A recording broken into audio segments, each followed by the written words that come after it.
Investment in securities market are subjected to market risk. Read all related documents carefully before investing. The securities quoted are for illustration only and are not recommendatory. Registration granted by SEBI. Membership of a SEBI recognized supervisory body, if any, and certification from NISM is no way guarantee performance of the intermediary or provide any assurance of returns to investors. Hello friends, आज हम यहाँ पे बहुत बहुत important topic support and resistance क्या market में चलता है, नहीं चलता है या फेल क्यों होता है बार बार। अगर सपोर्ट एंड रेजिस्टेंस इतना सिंपल है तो आप और मैं अगर सिंपल मेथड जो सभी जगह पे यूट्यूब पे बुक्स में लिखी है, टेस्टिंग होने दो या रेजिस्टेंस से नीचे आने दो, तो वहाँ पे क्यों नहीं वर्क करती है, क्या ऐसे गड़बड़ हो रहा है। और ये सपोर्ट एंड रेजिस्टेंस जो मदर ऑफ ऑल कंसेप्ट्स है स्टॉक मार्केट में, तो क्या यही तरीका है ट्रेड करने का या कुछ ऐसी भी चीज़ है सपोर्ट एंड रेजिस्टेंस में जो हमें अभी तक पता ही नहीं है कि कैसे ट्रेड करते हैं। तो सब कुछ आज डिटेल में डिस्कस होगा। तो मैं चाहता हूं कि सबसे पहले आप चैनल को सब्सक्राइब, बेल बटन को हिट करना मत भूलना। My name is Tushar Gone, I am a SEBI registered equity research analyst और यहाँ पे जो कुछ भी मैं आज दिखाऊंगा it's just for educational purpose. अब सबसे पहले हम देखेंगे सपोर्ट एंड रेजिस्टेंस के पहले हम कुछ इम्पॉर्टेंट कंसेप्ट जानेंगे कि ये जो मार्केट में मुंह आ रही है ये आखिर है क्या। यानी कि आप देखोगे कभी भी मार्केट सीधी तरीके से नहीं चल रहा है, राइट। तो फिर ये जो मुंह आ रही है ये होता क्यों है, ये मुंह किस तरीके से आती है। तो इसके लिए मैं एक सिंपल आपको एग्जाम्पल देना चाहता हूँ। फॉर एग्जाम्पल आप देखोगे ये हमारे साल के महीने हैं, जनवरी, फरवरी, अब मैं यहाँ पे थोड़ा सा फास्ट फॉरवर्ड हूँगा, जून, जुलाई, अगस्त और सितंबर और फिर वापस दिसंबर। अब आप पकड़ के चलो कि फॉर एग्जाम्पल बारिश गिर रही है तो छाते का जो सेल है या अम्ब्रेला का जो सेल है वो सबसे ज़्यादा कब होगा, यानी कि अम्ब्रेला की जो डिमांड है वो सबसे ज़्यादा कब रहेगी। तो आप भी ये कर सकते हो कि जून, जुलाई, अगस्त, सितंबर।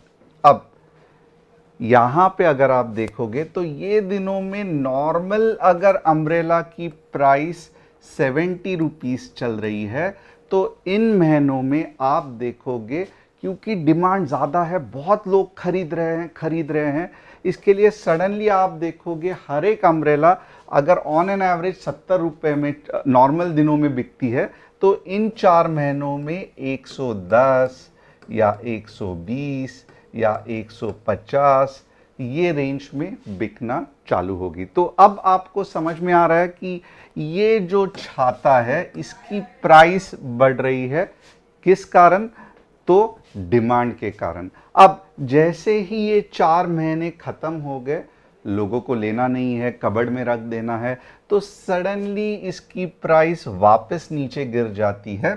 कभी 60 तो कोई बचा हुआ स्टॉक निकालने के लिए 50 में भी दे देता है। तो यही जो चीज़ है ये सप्लाई एंड डिमांड है, जिससे आप देखोगे छाता तो वही है बट उसकी सप्लाई एंड डिमांड के कारण मार्केट में प्राइस चेंज हो जाती है। तो इसका मतलब ये भी है कि टेक्निकल एनालिसिस अगर आप देखोगे तो प्राइस वर्सेस टाइम का एनालिसिस है, but at the same time आपने 2 तरीके के छाते ले लिए, एक हल्का क्वालिटी का जो भी महंगा था और दूसरा कोई ब्रांडेड छाता यानी कि सन ब्रांड या अम्ब्रेला ब्रांड या जो भी रहेगा वो। तो आप बाद में देखते हो कि ये जो सन ब्रांड का छाता है वो 2 या 3 साल चल रहा है, बट कोई नॉन ब्रांडेड या चालू कंपनी का छाता है वो तो आधे 2 या 3 महीने में ही टूट जा रहा है। उसके बाद आप क्या करोगे, आप हमेशा जब जब आपको छाता खरीदना है तो सन अम्ब्रेला ही खरीदोगे, एग्जाम्पल है। तो इसका मतलब क्या है कि लॉन्ग टर्म में अगर आप देखोगे तो छाते की क्वालिटी मैटर करती है। अगर आपको 20 साल अम्ब्रेला खरीदना है तो आप बार बार जाके सन ब्रांड से ही खरीदोगे, बट अगर आप शॉर्ट टर्म में देखोगे 1 साल में 2 साल में तो आप देखोगे कि लोग ज़्यादा सोचते नहीं हैं, जस्ट बारिश आई खरीद लिया छाता, ख़त्म हो गया। तो शॉर्ट टर्म एनालिसिस के लिए हमेशा टेक्निकल एनालिसिस यानी कि प्राइस वर्सेस टाइम चलता है, और लॉन्ग टर्म एनालिसिस के लिए छाते की क्वालिटी कैसी है, छाता क्या मटेरियल कैसा है, ये सब काम करता है। वैसे ही कंपनी की प्रॉफिट करने की क्षमता क्या है, कंपनी का प्रोडक्ट क्या है, कंपनी का मार्केट में गुडविल क्या है, ये सभी चलता है। और इसको हम कहते हैं फंडामेंटल एनालिसिस। जो कंपनी साल दर साल प्रॉफिट दे रही है, तो शॉर्ट टर्म में भले प्राइस बढ़े ना बढ़े, बट लॉन्ग टर्म में प्राइस बढ़ना ही है, और इसी को हम कहते हैं फंडामेंटल एनालिसिस। अब यहाँ पे आपको पता चला रहेगा कि टेक्निकल एनालिसिस क्या है, फंडामेंटल एनालिसिस क्या है। और क्योंकि ट्रेडिंग में हम सप्लाई और डिमांड के बारे में बात कर रहे हैं, इनका एनालिसिस करना चाहते हैं, तो यानी कि मतलब क्या है, ट्रेडिंग में हमको टेक्निकल एनालिसिस की ज़्यादा ज़रूरत पड़ेगी। तो यहाँ तक तो हमें समझ में आया। अब आगे देखेंगे ये सपोर्ट एंड रेजिस्टेंस चीज़ क्या है। अब यहाँ पे आप देखोगे, फॉर एग्जांपल इसका भी बहुत एक अच्छा ये है, छाते की छाता छोड़ दो, कुछ और बात करते हैं। फॉर एग्जांपल रिलायंस का शेयर है, 1000 रुपये में बिक रहा है, लोगों को लग रहा है रिलायंस में बहुत ज़्यादा प्रॉफिट होने वाला है, खरीदा खरीदा खरीदा खरीदा, बाद में रिलायंस का शेयर हो गया 2000 रुपया। अब यहाँ पे लोगों को लग रहा है कि यार ये तो बहुत ज़्यादा ये हो गया, इतना तो प्रॉफिट नहीं होने वाला, और ये प्राइस सही नहीं है, मुझे अच्छा खासा प्रॉफिट भी हो गया, मैं प्रॉफिट बुकिंग कर लेता हूँ। तो यहाँ पे क्या है कि कुछ ऐसे सेलर्स हैं जो प्रॉफिट बुकिंग कर रहे हैं, या जो मार्केट में रिवर्स पोजीशन है, पुट की पोजीशन है, वो खरीद रहे हैं। तो इससे क्या हो गया, यहाँ पे एक हाई क्रिएट हुआ, और यही स्टॉक नीचे आया नीचे आया। अब लोगों को लग रहा है रिलायंस का शेयर्स तो सस्ते में मिल रहा है यार, मैं खरीद लेता हूँ। तो यहाँ पे वापस ऊपर चला गया, और यहाँ पे क्या हो गया, लो क्रिएट हुआ। अब हाई क्यों क्रिएट होता है, क्योंकि ये पॉइंट पे पावरफुल सेलर्स है, और इसी चीज को हम स्विंग हाई भी कहते हैं। और लो क्यों क्रिएट होता है, क्योंकि ये पॉइंट पे पावरफुल बायर्स है जो मार्केट में स्टॉक को खरीदते जाते हैं, और इसीलिए लो क्रिएट होता है। अब इसका मतलब ये भी है कि अगर दोबारा ये स्टॉक सेम प्राइस पे आ जाए, तो क्या होता है कि यहाँ के जो सेलर्स हैं जिन्होंने अभी भी नहीं बेचा है, उनको एक अच्छा दाम मिलता है बेचने के लिए, और वो वापस बेचना चालू करते हैं। तो इन शॉर्ट क्या हो गया, कुछ ऐसे सेलर्स बैठे हैं जो मार्केट के या स्टॉक के मुंह में रेजिस्टेंस ला रहे हैं, रुकावट ला रहे हैं, और ये बन गया स्टॉक का रेजिस्टेंस। और वैसे ही कुछ ऐसे बायर्स है जो लो लेवल पे मार्केट या स्टॉक को और नीचे नहीं गिरने दे रहे हैं, खरीदते जा रहे हैं, तो वापस ऊपर ला रहे हैं। तो ये पॉइंट्स बन गया यही स्टॉक का सपोर्ट। अब यहां पे अगर आपको क्लियर रहेगा कि रेजिस्टेंस कैसे बनता है, एक स्विंग हाई, यानी कि एक स्विंग हाई भी अगर आपको मिल जाए, तो वो दर्शाता है कि यहां पे कुछ सेलर्स बैठे हुए हैं। तो हमें मान के चलना है कि ये एक रेजिस्टेंस हो सकता है।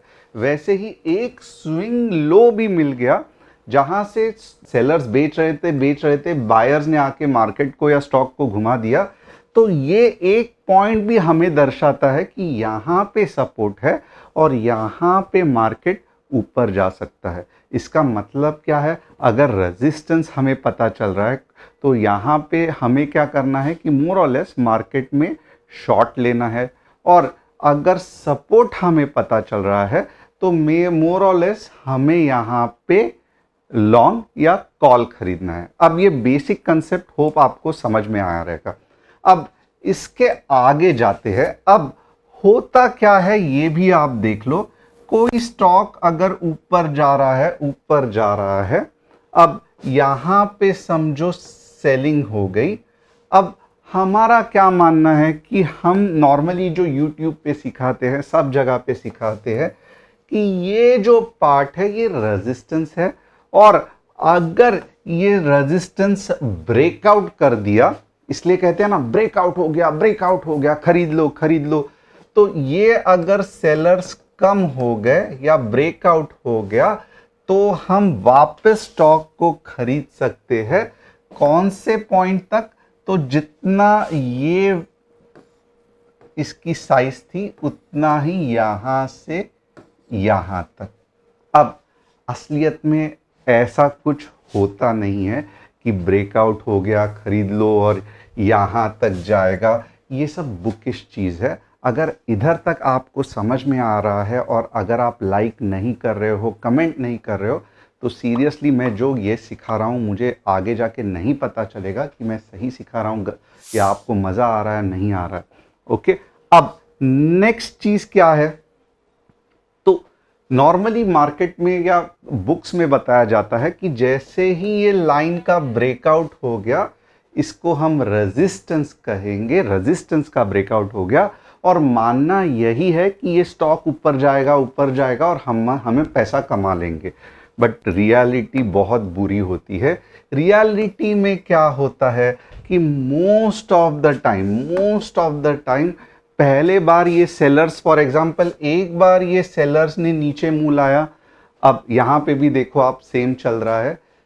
सेकेंड टाइम भी चांस है कि यही सेलर्स वापस थोड़ा ऊपर या थोड़ा नीचे जाके ये स्टॉक को नीचे लेके जाएंगे। अब हो गई गड़बड़। हमने एग्जैक्टली यही पॉइंट पे तो रेजिस्टेंस बुक का पढ़ के, यूट्यूब के चैनल पढ़ के बाइंग करना चालू किया था। यही पॉइंट था, राइट? यही पॉइंट पे बाइंग, देखो गिर रहा है नीचे। यही तो सिखाना चाहता हूं मैं डिटेल में।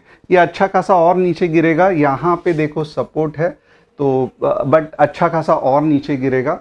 अब यहाँ पे आप देखोगे ना, तो अब गड़बड़ क्या हो गई कि हमने ऐसे पॉइंट पे खरीदा जहां पे हमको लग रहा है और ऊपर जा रहा है, बट स्टॉक ने तो धोखा दे दिया। थोड़ा सा ऊपर गया, सेलर्स एक्टिव हो गए और सेलर्स ने वापस सेलिंग कर दी, और हमारा तो इतना बड़ा स्टॉप लॉस हो ही नहीं सकता है।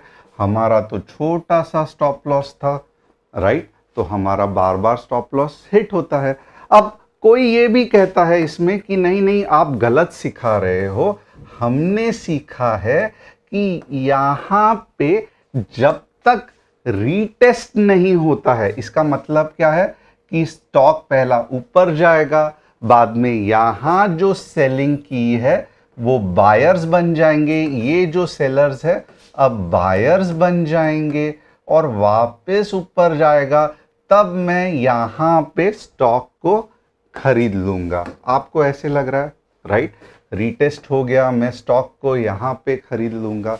अब आप देखोगे ऐसा भी नहीं होता है, थोड़ा ऊपर जाता है, नीचे आप देख रहे हो। ये यही तो हम बोल रहे थे कि यहाँ से ये वेव जा रही है, नीचे जाएगा, यहाँ पे थोड़ा सा ड्रामा करेगा और नीचे जा सकता है। निफ्टी 50 का ये है।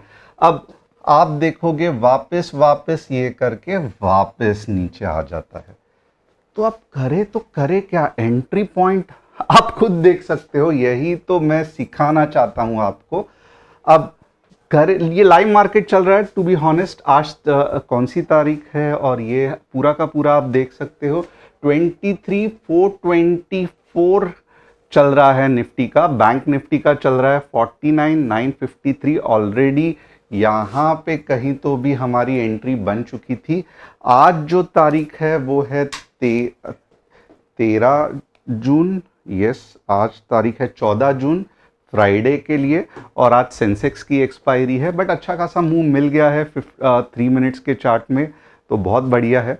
ओके, अब यहाँ पे और एक चीज़ क्या इंपॉर्टेंट है कि रीटेस्टिंग भी तो काम नहीं कर रहा है। थोड़ा ऊपर जाता है, वापस नीचे गिर जाता है। अब ऐसे सिचुएशन में एग्जैक्टली बाइंग करे तो करे कहाँ?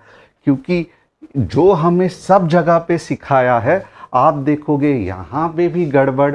रीटेस्टिंग के बाद मार्केट ऊपर जाता नहीं है। मोस्ट ऑफ द टाइम जो 70 to 80% स्टॉक्स है, थोड़े से ऊपर जाते हैं, वापस नीचे आते हैं। तो फिर हम करें क्या? तो यही चीज़ का सॉल्यूशन मैं आपको डिटेल में सिखाने वाला हूं, और मैं चाहता हूं कि आप नीचे दिए गए व्हाट्सएप लिंक को क्लिक करें, हमारे कम्युनिटी के साथ ज्वाइन हो जाए। आपको एक अच्छा खासा पीडीएफ बुक मिलेगा, आपको एक अच्छा खासा हम कंसेप्ट भी बताएंगे, और आपको हम डिटेल में गाइड करेंगे कि ये चलता कैसे है मार्केट, ये मार्केट का कंसेप्ट क्या है। अगर आप निफ्टी, बैंक निफ्टी में कुछ इस तरीके से ट्रेड लेना चाहते हैं तो ये वर्क कैसे होता है, ये सब कुछ हम डिटेल में बताएंगे, प्रोवाइडेड आप नीचे दिए गए व्हाट्सएप लिंक को फटाफट क्लिक कीजिए और हमारे फैमिली का हिस्सा बनिए। अब तक अगर आप देखोगे, कम से कम 2.5 लाख से भी ज़्यादा यूट्यूब सब्सक्राइबर्स हो गए हैं, और बहुत सारे लोग, कम से कम 1.5 लाख के आसपास, हमारा फ्री कंटेंट यूज़ कर रहे हैं। तो आप भी इस फैमिली का हिस्सा बनिए और हमारे साथ जुड़ जाइए। Thanks a lot.